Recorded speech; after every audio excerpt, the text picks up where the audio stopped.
Okay, I call Big Red fire drill. Oh my God. You gotta start it. Have you ever driven a stick? Oh my! You started in gear.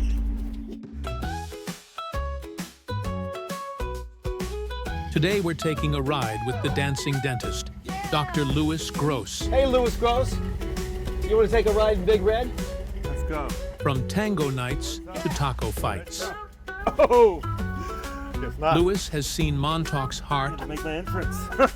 hustle, and hidden cracks. Buckle up How's your head feel? I'm good. and open wide for Big Red Small Talk. Big Red Small Talk. Yeah! All right. We're off. So how did you get obsessed? I want to call it obsession with tango. I was living alone in New York after 9/11. Walking down the street one day, 12th and Broadway, and I heard a tango tune coming from a second floor window. It was called La Belle Epoque, and it was on 12th and Broadway. And there was a beautiful woman on the balcony, and she called me up, said come up and dance. And I realized that even though I was a disco dancer, I did not know how to dance tango. So it was a difficult introduction because the first 2 months I had a private teacher, and then she fired me.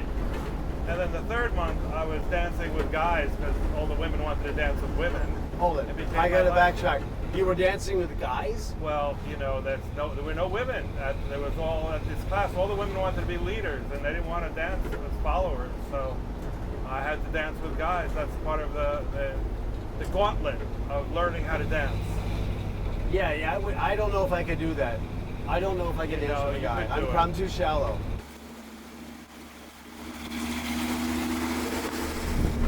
So thank you for this hat. Yeah, show. What show. is Free Montauk? So Free Montauk is presently an apparel company, hats, and they come in different designs. And, you know, it was originally based on a political theory of Montauk seceding from East Hampton. So you think that Montauk should break free of the constraints and the political taxation of East Hampton? Yeah. Well, what would be the benefit of splitting from East Hampton? Part of the issue is we need infrastructure. We need a central sewage system. They have said basically, you want it, you pay for it. So in short, you're fighting so you can poop freely. So we're doing a little tour of Montauk. I'm going to take you the history of Montauk. Let's talk about it. So Montauk was all cattle ranches. Like all you see now are these forests, but back then was all just rolling hills. And they had the cattle, and the cattle fed the Continental Army. So Montauk saved America. Did you know that? I didn't know that. How did it save America? Okay, during the Revolutionary War, the British landed right over there on Fort Con, and they wanted to steal the cattle from America. And the Continental Army would have been starved to death on Valley Forge, because that's where they got their food from. And Captain Drayton was his name. He had a militia, and the militia was first dressed in red. And then he marched the militia, and they changed their clothes, and they put on a blue clothes. And then they put on green clothes, and they marched back and forth, and the British thought that there were a lot more soldiers up here, and that they didn't come on, and they saved the Continental Army. Brilliant. Saved the cattle. There's a plaque up by the school. I dare tell you it's true. You know what I think we should do? You ever hear a thing called the Big Red Fire Drill? Fire drill? We stop the vehicle, we jump out frantically, and we switch positions, and you get in and you gotta drive. And I get in the passenger seat. Why not?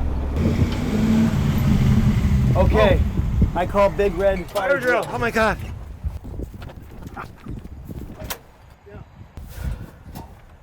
Have you ever driven a stick? Oh my! You started in gear. Okay, that was terrifying. You started it in gear. Hold. Okay, right. Put it in. Put the clutch all the way in. That's terrifying. Is that clutch all the way in? It is. Go ahead. Put it in. Okay, take it out of gear. Now put it back in. Okay. Safe. Now go slow. Slowly. Okay.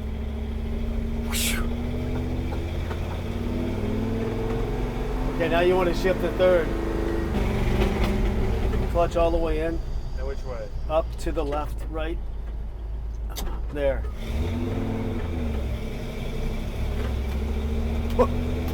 Poor Big Red. Can you drive and talk at the same time? I am driving and talking and rubbing my stomach. Oh, holy cow. We're off. We're off. Big Red. Oh my God. What was your first car? I never had a stick. You never had a stick? No. Okay. Okay, you're gonna stall. Just let it stall. Yeah, it's not easy to get into. Oh well. Not easy to get in gear. Okay. Brake.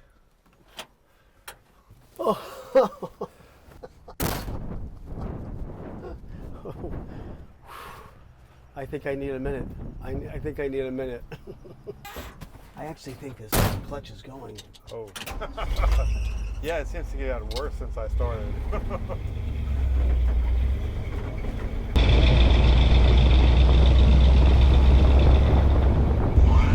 Paul, I'm with Lewis, Hello, Paul. and our clutch is going. Where do you want me to go?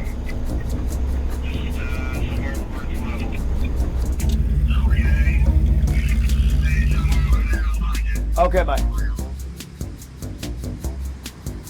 could be a clutch. Your clutch. Well, I know that. And now we can get out and help Paul. Make fun. It's all his fault, Paul. It's always Paul to the rescue. It's all his fault. If you were to, if this were on uneven ground and you were to step on the clutch, would the car, would the truck Right here? Absolutely not. release the clutch? Now it's engaged. It's releasing. What kind of mechanic? I'm coming from physical therapy. They don't want you wearing sneakers in the joint.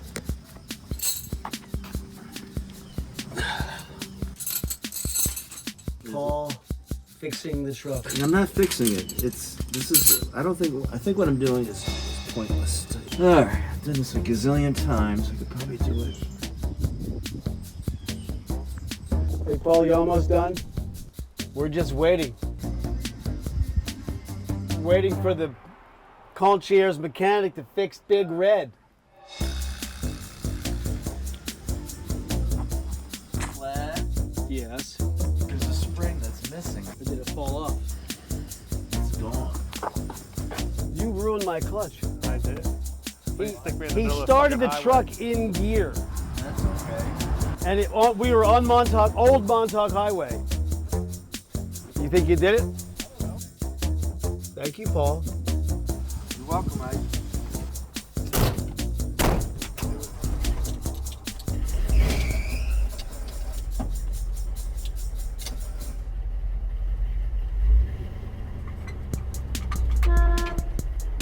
And away we go. Where are we going? This is Big Red coming through. Everybody out of the way. You wrote a book called Montauk Tango, and it was about your experience moving out here, right? Describe the book. So it's a fictionalized memoir about our experience as a family leaving New York after 9/11, moving out here. Our sons went to school out here, becoming more local and opening businesses and living in Montauk for year round.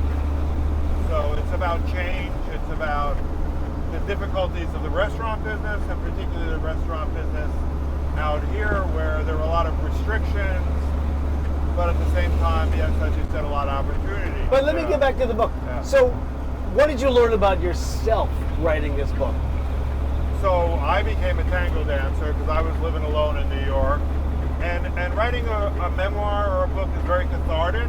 It empowered me, I felt, in the community. Most people in the past in this town, if you had a disagreement, you might settle it in a bar fight. But you know, here I That's was. very Montauk. Here I was writing a book that sort of. So part of writing the book is because your family, Tracy and the boy, 3 boys, were here and you were living in the city, Yeah. sort of like separate lives, at least during the week, right? Well, I was the total. I was coming out half the week. Right. But it was also about memorializing the events. So, if people want to write a book, you start keeping a diary, and you build a story from the things you collect. So we get lots of characters at Montauk. That's one of the things I like about it. It's where people go, the end of the world. It's where you go to escape the rest of humanity. You come to Montauk, and then what do you find? You find a stop sign. Do you miss running the gig shack? No, Not at all. no, I like retirement. I like no responsibility. I can tell all the girls I'm the owner and not do anything. What happens in Big Red stays in Big Red. Big red